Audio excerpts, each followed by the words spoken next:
Hello there, world of tankers, and welcome to the channel. I'm your host, Droodles Blitz, and in today's video, I'll be playing in the Tier 10 Italian tech tree auto-reloading tank destroyer, the Minotauro. This vehicle has been changed quite a bit since the latest update in the game. And what has happened is, first of all, the vehicle is now a little bit more accurate due to the buffs on Refined Gun. It features a bit more penetration, 384 millimeters. It also aims in a bit faster with enhanced gun laying drives, 5% buff. But it also lost a bit of armor.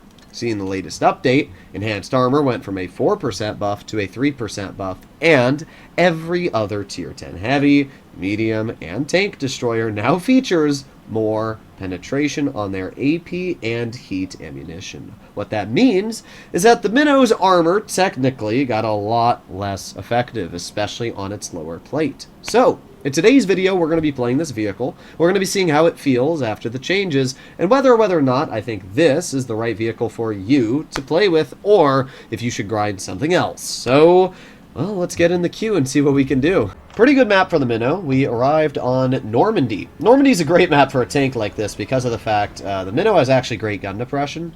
And now that I think about it, almost all the European nation vehicles have great gun depression, which is nice because you can work this vehicle's gun depression on the ridgeline, 10 degrees, and get very, very good bleeds out. So our BZ-75 is going to push B. I'm going to support him. And hopefully our 113 does as well. Pushing mid can be very, very sus. And it's because of the fact you've got three different flanks. You got A, you got B, and then you've also got this little side ramp here. And the problem with that side ramp is if people know what they're doing, they can get on your flank and bleed you out a lot. We can see that the enemy Kron's already there. But I'm not seeing much else, which is interesting. Okay. Well, we got the mouse spotted. I'm going to head low. See if I can get some damage into the Kron. Bro, does this BZ have to press every single button he possibly has? Like, holy crap, bro. Annoying 101. Alright, well, we get one shell into the enemy Kron. And I'm going to wait for my shells to reload. For now, I'm just going to try and bait him. This is the best part about a Mino, is that you literally have the ability to just wait for your shells to reload. Kron looks at my teammate. We get a nice 440 damage shot out, and we finish. Never mind. Well, that's a little rat, because we didn't get that final shell out, and we dumped our clip for it, but, well, we didn't fully dump it at least. We are going to now push up and try and help out the rest of our team. However, it looks like this game is already over. We got the 268 in spawn, we have the 4005 in mid, we got the mouse pushing, okay.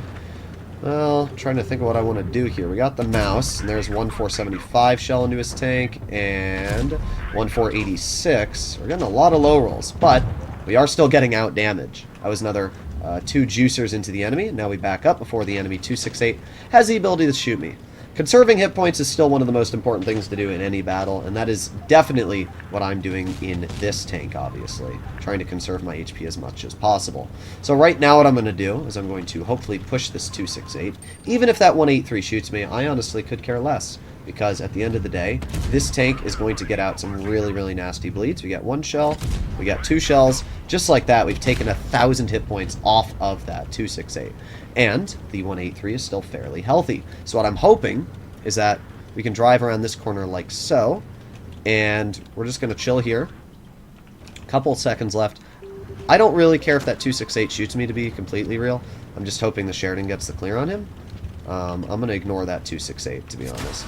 And we're going to push this 183. We're going to get 1 shell into the 183. He shoots me for 960. 2 shells into the 183. And there you go. 3 shots. We brought what was a full health vehicle down to 379 hit points. And our BZ-75 is still full health. Still spamming every single possible button he can, asking for help. Like, bro, you're full health! What are you asking help for? Bruh. Guys, if you want to be a good teammate, it's understandable if you want to say, hey guys, I'm going to push over here, and hey, I need help in a little bit. But you don't need to ping a person when you are the only tank left. Like, this VK90 is the only guy left on the enemy team, and you are pinging us to shoot at him. Nah, I'm just going to leave him there, you know? Sometimes I get very irritated by noise things, and that level of just spam pinging every single button he has, asking for help, asking to attack somebody, can be rather distracting. That's all I'm going to say. But we still did fine. 4,400 damage, we blocked 1,600, and we had a pretty solid result. And it's a great example of why the Mino is still a pretty good vehicle. The armor is still good. It's not great. Like, you will cut through the armor with high-pen vehicles, frontally.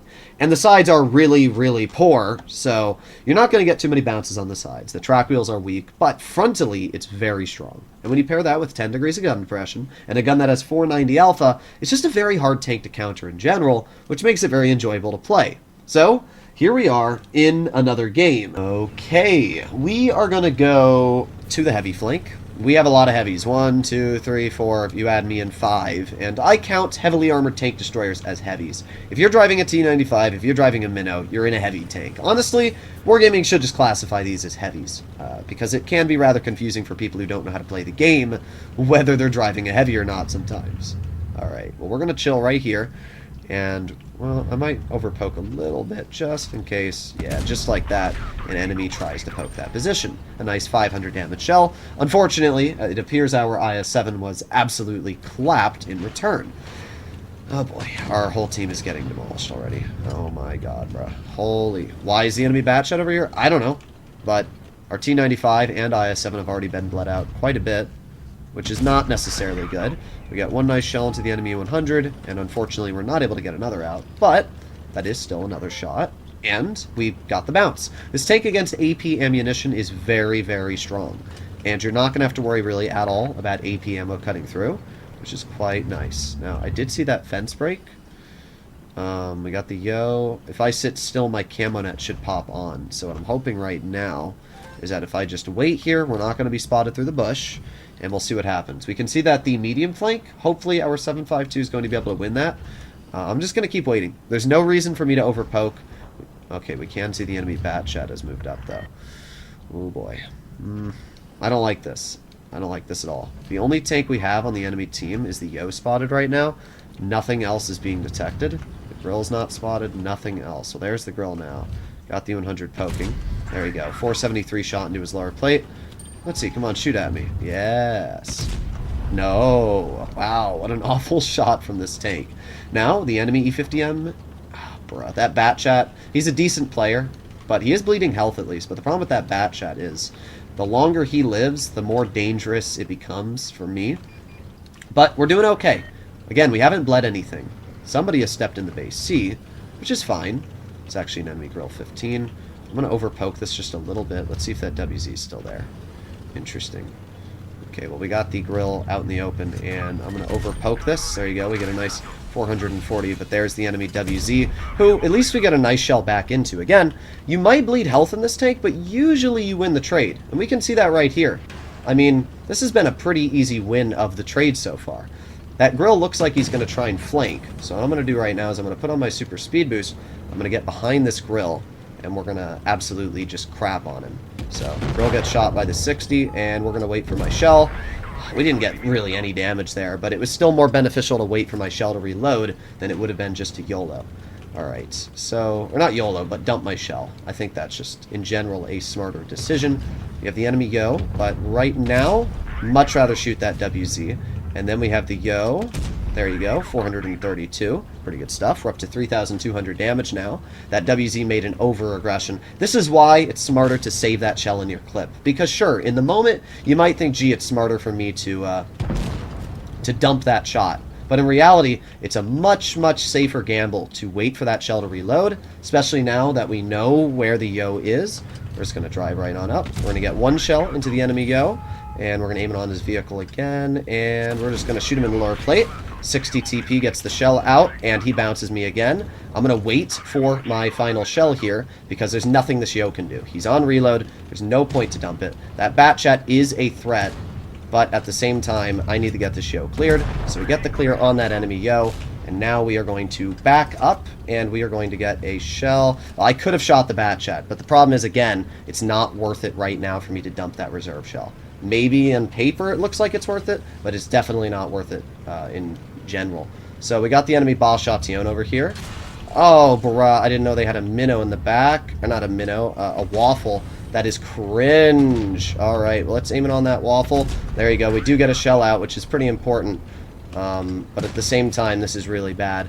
The U-100's a one-shot, and the Batchat missed a shot, which is important. We are up on base cap, which is also important. Oh man, but he missed. That sucks for us. Okay, I'm going to see if I can help out the 60 here. Alright, let's see. Come on. Come on.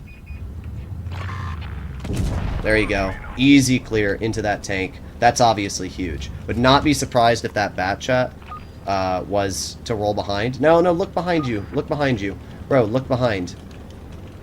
Look that way. There you go. We got the enemy boss Chatillon. He's not able to do anything. Misses the shot, which even hurts him more. There you go. And we get the clear. That is how you take advantage of a situation. Thankfully, this teammate we had was not bad. However, he is blocking me right now, which is not... Yeah, bruh, really? Really? You're just going to drive right in front of me and block me? Alright. You may actually have killed yourself here, 60. Like, what was the point of that? Teammates blocking is one of the most irritating things in the game. It definitely is. Alright, well, let's move up, and I'm going to aim in an HE shell. There you go, 521, and just like that, we get a victory out. So, on the question of, is the Mino a good vehicle? Yes.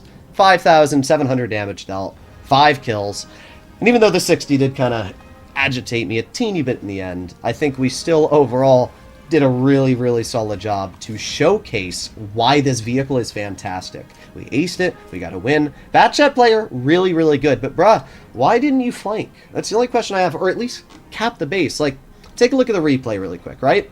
If we take a look at this replay, and we go towards the end here, the base A was never captured. Why? Why wouldn't you capture base A?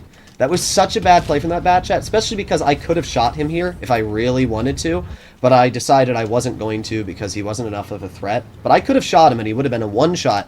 I don't understand why when you have mobility, you don't take advantage of this base here and this base here. Definitely could have won the game on base cap, stayed in the back of the map, baited me out because I would have had to do something about the base, and then we would have lost. But instead, the Batchat decides to fight, aggressive, and throws the game for his team.